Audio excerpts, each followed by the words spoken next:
কে না জানে বাইজিদ বুস্তানির খবর। এক গ্লাস পানির বিনিময়ে মা দোয়া করেছেন, যুগ শ্রেষ্ঠ আল্লাহর ওলি হয়ে গেলেন। কাবা শরীফের ইমাম আব্দুর রহমান আস-সুদাইস, প্রধান ইমাম কাবার ইমাম। ইতিহাস ইউটিউবে চাষ করে দেখো, এত বছর ইমামতি করে একটা ভুলও হয় নাই, একটা লোকমাও যায় নাই। ইতিহাস পড়ে দেখি কেন কেন আব্দুর রহমান আস-সুদাইসি কেন আল্লাহর ঘরের ইমাম হলেন। ওনার নামের মানুষ তো দুনিয়ায় অভাব নাই, উনি কেন হলেন? তালাশ করে দেখি আব্দুর রহমান 5 বছর 6 বছর বয়স, মা আল্লাহর ঘরটা তাওয়াফ করার জন্য আসছে। সন্তান পারবে না, এই জন্য আব্দুর রহমান রে দূরে সরায়া মা বসে আছে। একটু পরে এক চত্বর দিয়ে এসে মা তাকায় দেখে ছোট্ট ছেলে আব্দুর রহমান খানায় কাবার পাশে নাই। ওই ছোট্ট ছেলে আব্দুর রহমান বাইতুল্লাহর সামনে দাঁড়ানো। মা সাথে সাথে ছোট্ট ছেলেটারে বলে, বাবা এখানে বসবা না, এটা আল্লাহর ঘর, বিয়াদবি হবে। ওই দূরে নিয়ে বসাইয়া রাখলেন। আবার মা দ্বিতীয়বার তাওয়াফ করে, আবার মা এসে দেখে আব্দুর রহমান কিন্তু দূরে বসা নেই, যেখানে দাঁড়াইয়া ইমামতি করে কাবার সামনে ইমাম দাঁড়াইয়া, ওই জায়গার মধ্যে ছোট্ট ছেলে আব্দুর রহমান বসে বসে আল্লাহর ঘরের দিকে তাকাইয়াছে। মা আবার দূরে বসাইয়া দিলেন। আবার মা তৃতীয় চক্কর দিয়ে এসে দেখে ছোট্ট ছেলে আব্দুর রহমান খানায় কাবার কাছে এসে খানায় কাবার দিকে তাকাইয়াছে। ডানে বামেও তাকায় না, তাকাইয়া ওই বাইতুল্লাহর দিকে তাকাইয়াছে। একে একে 7 চক্কর দেওয়া হয়ে গেল। মা ছোট্ট ছেলে আব্দুর রহমান রে বলে, রে বাবা কতবার তোরা নিষেধ করেছি এখানে দাঁড়াবি না, এটা আমার আল্লাহর ঘর, বেয়াদবি হবে, তুই কেন বারবার এসে দাঁড়া? 5 বছরের ছোট্ট ছেলে আব্দুর রহমান মার দিকে তাকাইয়া কয়, মাগো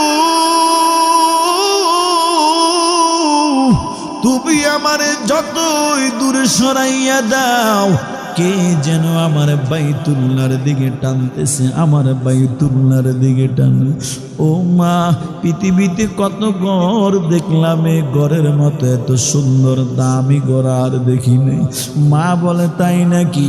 সাথে সাথে মা তাওয়াফ করে সেজদায় পড়ে গেলেন, কানায় কাবার সামনে নিয়ে চোখের পানি ছেড়ে আল্লাহর ডাক দেয়া কয়, রে মালিক,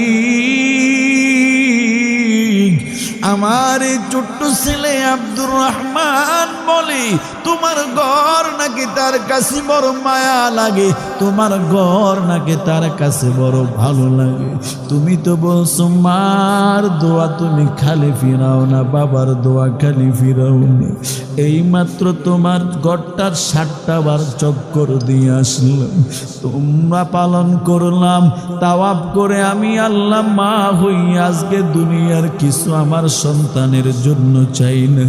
আমার সন্তানের তুমি বড় চেয়ারম্যান বানাও, মেম্বার এমপি বানাও, টাকাওয়ালা কোটিপতি বানাও, আমি মা এই দোয়াও চাই না। আল্লাহ গো, আমি মা হইয়া দোয়া করি, যেই সন্তানের দিনে তোমার বাইতুল্লাহর মায়া হয়, আল্লাহ গো আমার এই ছেলেটাকে তুমি তোমার ঘরের ইমাম বানায়া না। জ্বলন্ত প্রমাণ দিলা।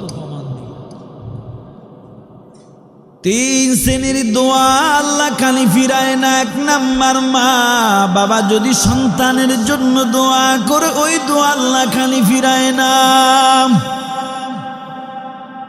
2 নাম্বার,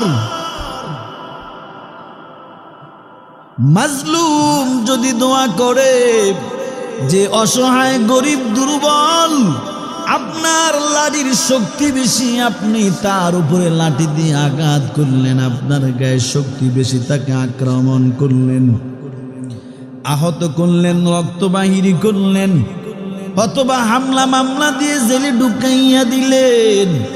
এই লোকটা অসহায়, এই লোকটারে বলে মাজলুম, তার কোনো অপরাধ নাই।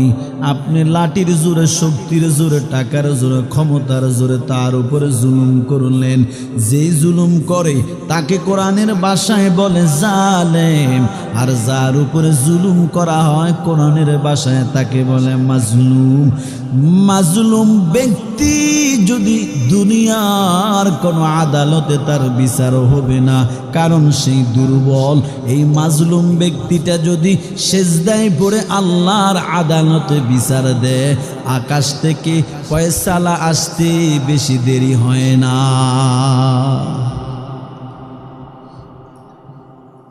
তিন নাম্বার, মুসাফির। মুসাফির যদি দোয়া করে, আল্লাহ দোয়া খালি ফিরায় না।